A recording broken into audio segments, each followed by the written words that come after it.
करेंगे। दोस्तों इस वीडियो को हम शुरू करेंगे गैलीलियो ऑब्जर्वेशन से। तो वीडियो शुरू करने से पहले मैं चाहूँगा कि आप हमें वीडियो को ज़्यादा से ज़्यादा लाइक शेयर करें और हमारे चैनल को सब्सक्राइब जरूर करें और कमेंट्स में जरूर लिख कर बताएं कि आपको ये वीडियो कैसा लगा।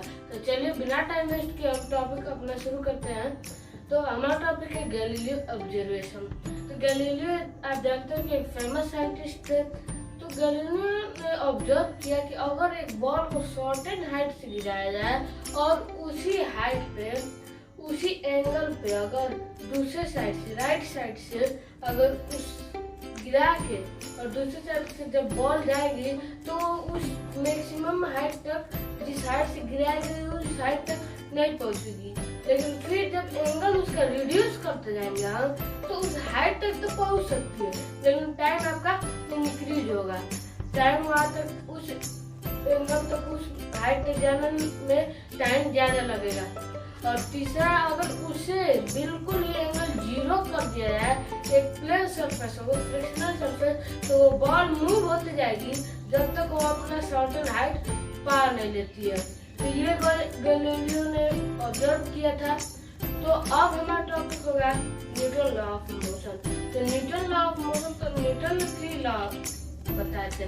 क्या क्या?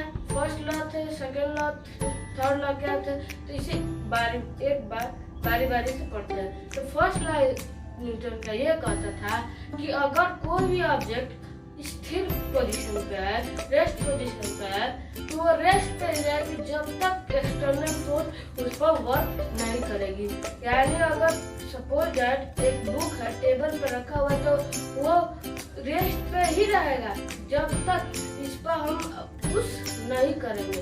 तो यह था न्यूटन का फर्स्ट लॉ ऑफ मोशन, जिसमें क्या था कि अगर एक ऑब्जेक्ट स्थिर पर रहेगी या मोशन में तो मोशन पे ही रहेगी जब तक उस पर एक्सटर्नल फोर्स वर्क ना कर। अगर हम सपोज करते हैं कि अगर एक बॉल को हम मूव कराएं, अगर उस सरफेस पर फ्रिक्शनल फोर्स न वर्क करे तो बॉल हमेशा मूव होते जाएगी, कभी भी वो रुकेगी नहीं। ये था न्यूटन का फर्स्ट लॉ ऑफ मोशन। इसी से हमें क्या टॉपिक मिलता है? इनर्शिया।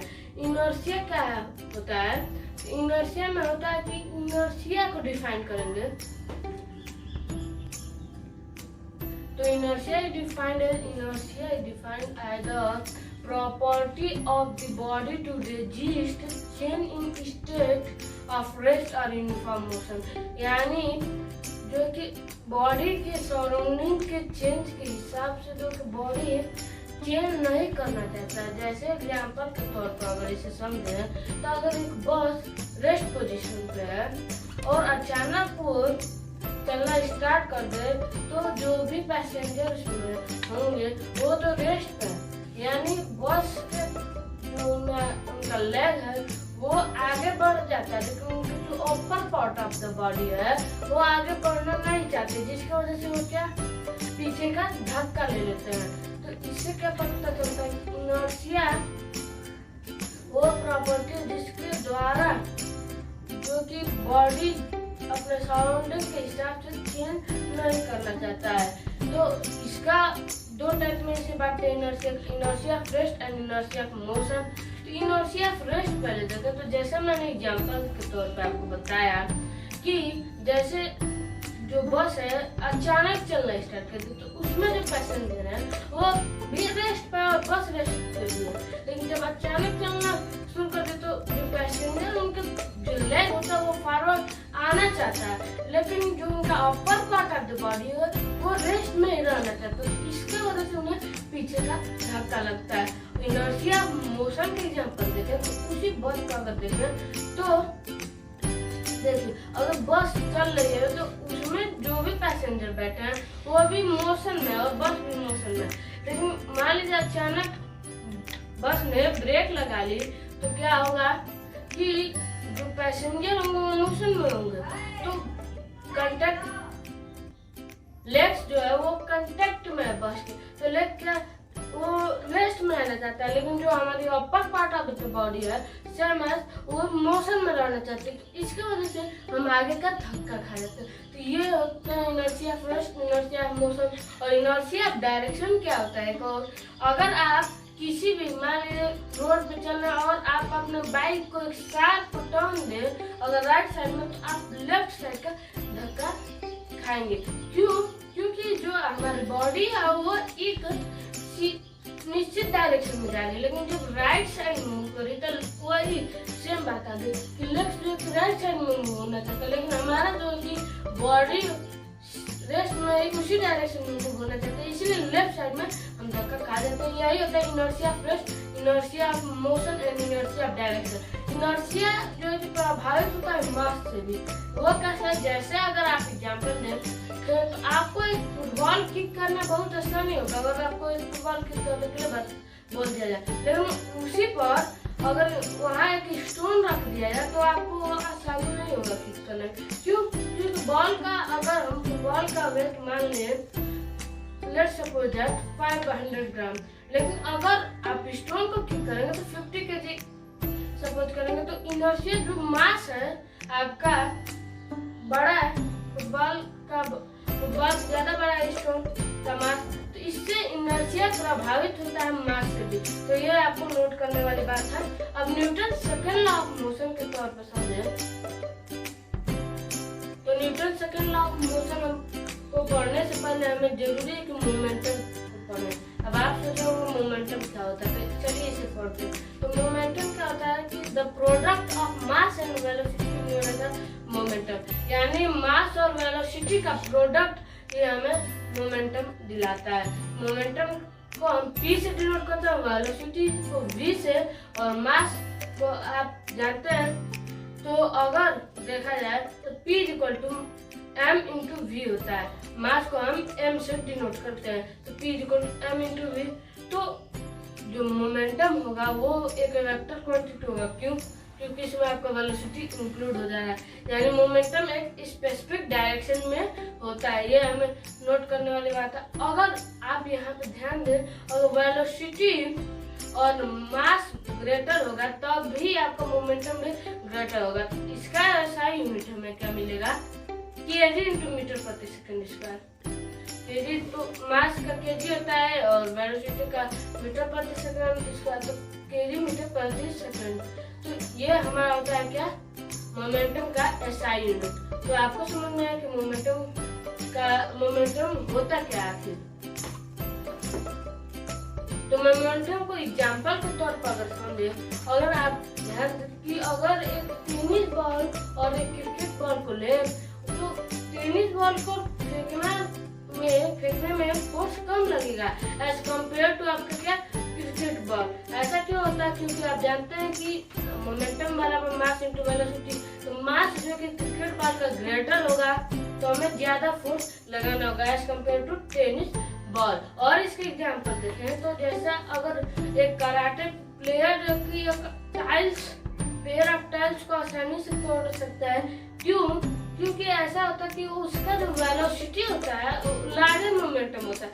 क्यों? क्योंकि उसकी वेलोसिटी बहुत ज्यादा होती है, तो इसके वजह से वो पेयर ऑफ टाइल्स को तोड़ सकता है। इससे हमें क्या पता चलता है कि मोमेंटम जो कि प्रोपोर्शनल होता है, मोमेंटम बराबर होता है मास × वेलोसिटी। अगर मास बढ़ेगा तो मोमेंटम बढ़ेगा, या वेलोसिटी बढ़ेगा तभी भी मोमेंटम बढ़ेगा। तो Newton second law of motion को डिफाइन करें तो डिफाइन होता हुआ है, the rate of change of momentum is directly proportional to applied force and the direction in which the force acts. यानी Newton second law of motion क्या कहता है, इसे समझे। तो हमें अगर निकालना हो rate of change of momentum, तो हम क्या करते हैं कि change in momentum by time taken कर देते हैं, तो वो डायरेक्टली प्रोपोर्शनल हो जाता है फोर्स के, यानी फोर्स के इक्वल हो जाता है। तो अगर आप मोमेंटम क्या होता है हमें मास × वेलोसिटी, तो हमें क्या मिलता है कि मास × वेलोसिटी मोमेंटम होता है अपॉन टाइम, तो mv-u/t हो जाता है हमारा जो कि rate of change of momentum है, हम ऐसे निकालते हैं। और आप अगर नहीं पता है तो जान लीजिए कि फोर्स बराबर हमारा क्या आता है, मास × एक्सेलरेशन होता है। हम फोर्स को डिफाइन ऐसे भी कर सकते हैं कि the force is the product of mass × acceleration. तो ये हमारा फोर्स का डिफिनेशन होता है। Newton second law of motion को और डिफाइन कर अगर एग्जाम्पल के तौर पर समझे कि जैसे क्रिकेट आप खेल रहे और बॉल कैच करते हैं तो आपका हाथ पीछे आता है। ऐसा क्यों होता है? क्योंकि अगर इसे समझे तो ऐसा क्यों करते हैं? क्योंकि अगर आप डायरेक्ट ऐसे कैच करें तो आपको चोट भी लग सकती है, लेकिन अगर आप ऐसे करें, अगर पीछे लेके आए थोड़ा बॉल को, तो उसका जो स्पीड होता है थोड़ा धीमा हो जाता है, क्योंकि टाइम इंक्रीज हो जाता है। इस वजह से आपको चोट नहीं लगती। ये था Newton second law of motion का एग्जाम्पल। अगर हम इसे और इसके क्वेश्चंस करें तो देखिए, पहला क्वेश्चन है कि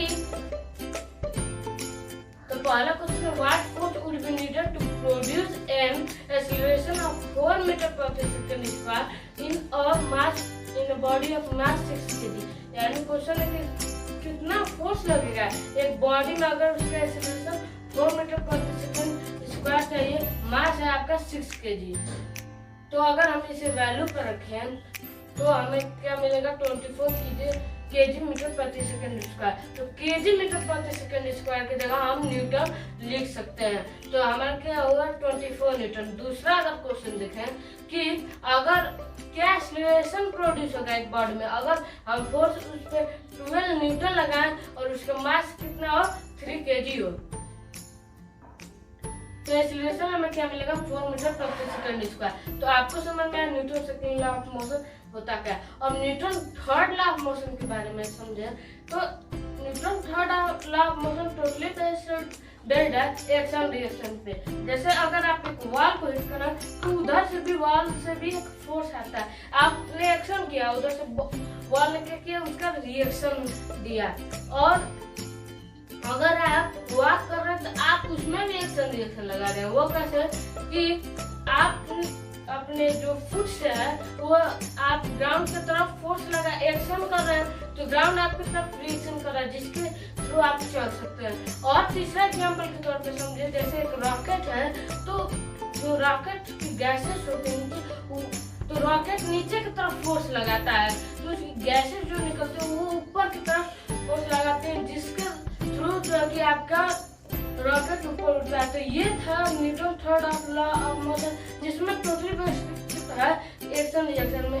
यानी आप एक्शन करेंगे तो दूसरा उसका ठीक आपको रिएक्शन देगा विथ इक्वल फोर्स, यानी टोटली इक्वल फोर्स के साथ आपको उसका रिएक्शन मिलेगा। जैसे एक और एग्जांपल के तौर पर समझे तो जो भी अगर आप सोचे तो वो कंधे पे जो गन रख के चलाते हैं। ऐसा क्यों होता है? क्योंकि जो कि गन चलती है तो उसमें से जो गोली निकलता है तो वो जो है कि पीछे की तरफ गन धक्का देती है, तो इसलिए कंधे पर रख के चलाते हैं, नहीं सामने रख के इसलिए नहीं चलाते, क्योंकि पीछे का धक्का देगी तो आपको शोल्डर को इंजरी हो सकती है। तो इस वजह से आपको समझ में आया कि Newton third law of motion क्या होता है। तो टोटली बेस्ड होता है एक्शन रिएक्शन में। तो अब हमारा ये एपिसोड खत्म हुआ। तो अब हम मिलेंगे नेक्स्ट एपिसोड में, तब तक के लिए keep learning. Thanks and please like share and subscribe.